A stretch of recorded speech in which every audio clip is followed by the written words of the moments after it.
Assalamualaikum warahmatullahi wabarakatuh. Nah, sekarang kita akan masuk ke materi non-tes.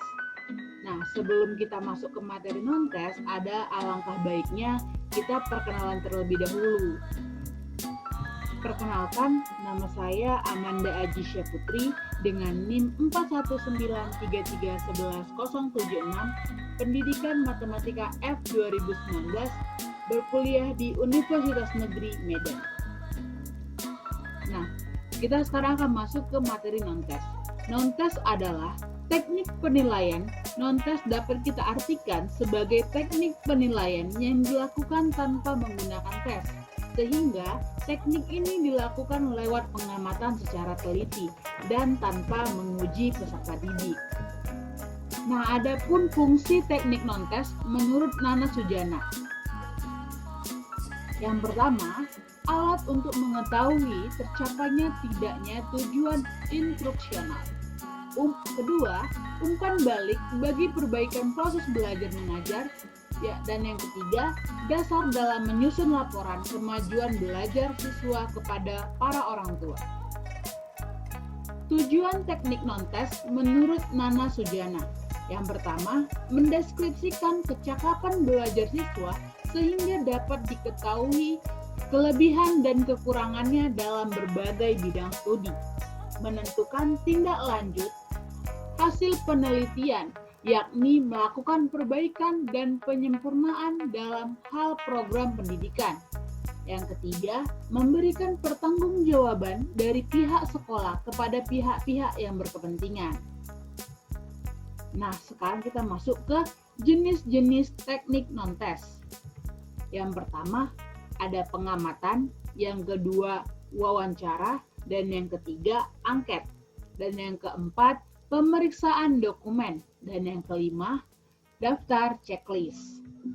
Kita masuk ke materi yang pertama dulu, yaitu pengamatan atau observation. Observasi adalah metode pengumpulan data melalui pengamatan langsung atau peninjauan secara cermat dan langsung di lapangan atau lokasi penelitian.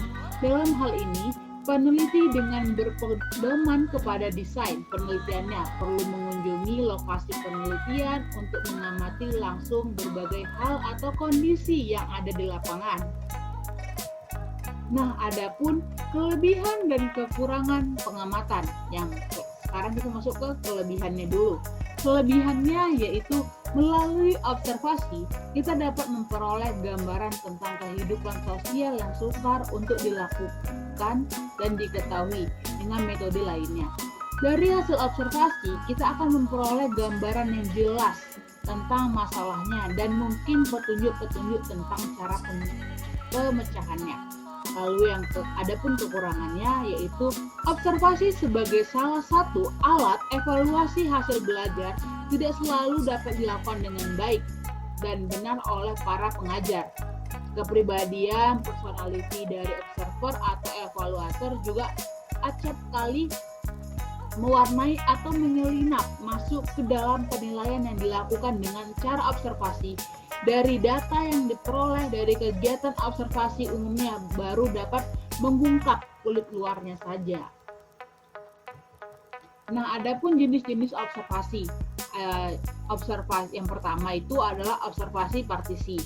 Observasi partisi adalah observasi yang melibatkan peneliti atau observer secara langsung dalam kegiatan pengamatan di lapangan. Jadi peneliti bertindak sebagai observer. Lalu, adapun observasi non-partisi. Maksudnya ini tuh observasi yang dalam pelaksanaannya tidak melibatkan peneliti sebagai partisipasi atau kelompok yang diteliti. Cara ini banyak dilakukan pada saat ini. Kelemahan cara ini antara lain kehadiran pengamat dapat mempengaruhi sikap dan perilaku orang yang diamatinya. Nah, adapun langkah-langkah dalam pelaksanaan observasi. Yang pertama itu merumuskan tujuan observasi. Lalu yang kedua, membuat layout atau kisi-kisi observasi. Yang ketiga, menyusun pedoman observasi. Dan yang keempat, menyusun aspek-aspek yang akan diobservasi. Yang kelima, melakukan uji coba. Pedoman observasi, merevisi pedoman observasi berdasarkan hasil uji coba. Lalu yang ketujuh, melaksanakan observasi pada saat kegiatan berlangsung. Yang kedelapan, mengolah dan menghasilkan hasil observasi. Lalu yang kedua ada wawancara atau interview. Wawancara merupakan salah satu bentuk alat evaluasi jenis non-tes yang dilakukan melalui percakapan dan tanya jawab baik langsung maupun tidak langsung dengan peserta didik. Nah, adapun kelebihan dan kekurangan wawancara. Nah, kelebihannya yang pertama dapat berkomunikasi secara langsung kepada peserta didik, sehingga informasi yang diperoleh dapat diketahui objektivitasnya. Yang kedua, dapat memperbaiki proses dan hasil belajar. Yang ketiga, pelaksanaan wawancara lebih fleksibel, dinamis, serta profesional. Lalu ada kekurangannya. Jika jumlah peserta didik cukup banyak, maka proses wawancara banyak menggunakan waktu, tenaga, dan biaya. Ada kalanya terjadi wawancara yang berlarut-larut tanpa arah sehingga data kurang dapat memenuhi apa yang diharapkan. Lalu yang ketiga, seringkali timbul sikap yang kurang baik dari peserta didik yang diwawancarai dari sikap overaction dari guru sebagai pewawancara. Karena itu perlu adanya adaptasi diri antara pewawancara dengan orang yang diwawancarai. Nah, adapun langkah-langkah menyusun pedoman wawancara. Yang pertama, merumuskan tujuan wawancara. Kedua, membuat kisi-kisi atau layout. Ketiga, menyusun pertanyaannya sesuai dengan data yang diperlukan dan bentuk pertanyaan yang diinginkan. Lalu yang keempat, melaksanakan uji coba untuk melihat kelemahan-kelemahan pertanyaan yang disusun. Lalu yang kelima, melaksanakan wawancara dalam situasi yang sebenarnya. Nah, masuk kita ke angket atau kuesioner. Nah, kuesioner adalah sebuah daftar pertanyaan yang harus diisi oleh responden. Objek ukur ditinjau dari siapa yang menjawab. Ada kuesioner langsung dan tidak langsung. Nah, dan juga ini ada juga pengertian lain. Kuesioner adalah suatu teknik pengumpulan informasi yang memungkinkan analisis mempelajari sikap-sikap, keyakinan, perilaku, dan karakteristik beberapa orang utama di dalam organisasi yang bisa terpengaruh oleh sistem yang diajukan atau oleh sistem yang selalu ada.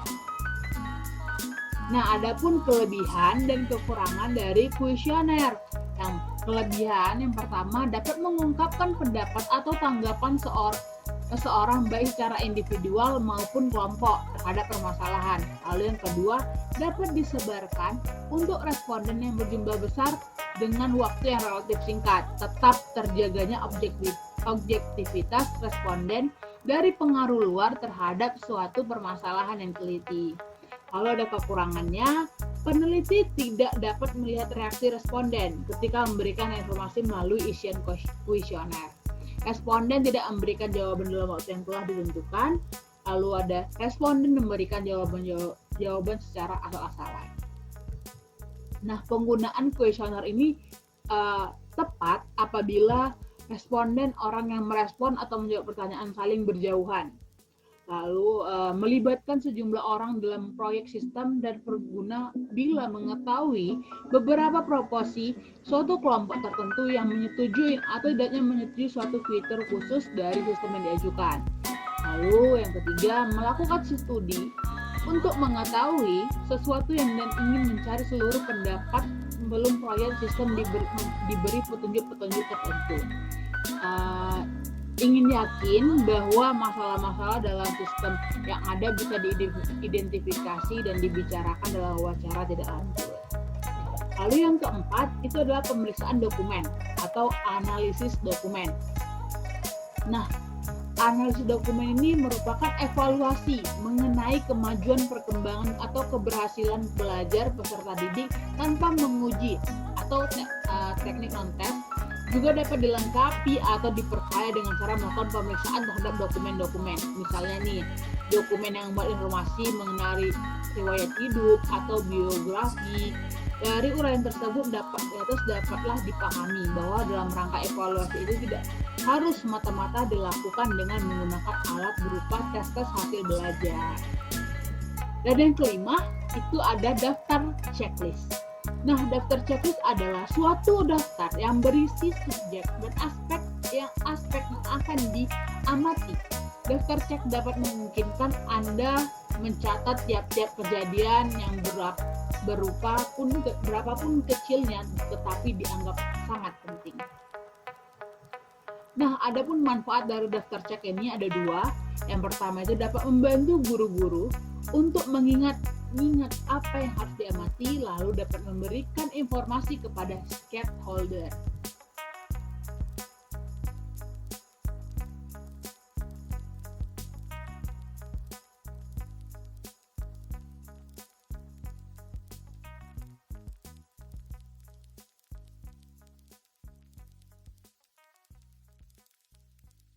Beberapa pertanyaan buat kalian. Yang pertanyaan pertamanya, baru mau nanya sama Nusa. Gimana sih rasanya diajakin kerjasama sama The Little Giants? Boleh diceritain nggak? Wah, alhamdulillah seneng banget Bang Rio. Karena Nusa, Anta, Rara bisa bermain, belajar, dan berbagi ilmu tentang banyak hal. Insya Allah dapat banyak pahala. Masya Allah, Masya Allah.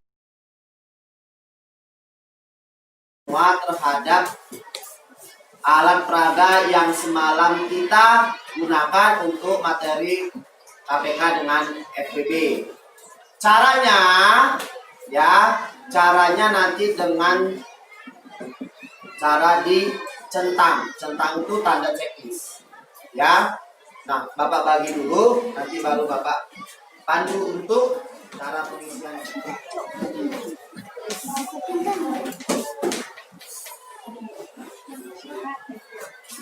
Sudah? Sudah semuanya? Umur 17 tahun datang dengan keluarganya ditemani oleh penyidik dengan membawa surat permintaan visum untuk dilakukan. Kemudian diduga korban telah mengalami penganiayaan di Jalan Urip Sumoharjo. Penyidik meminta dokter untuk melakukan pemeriksaan luar terhadap korban.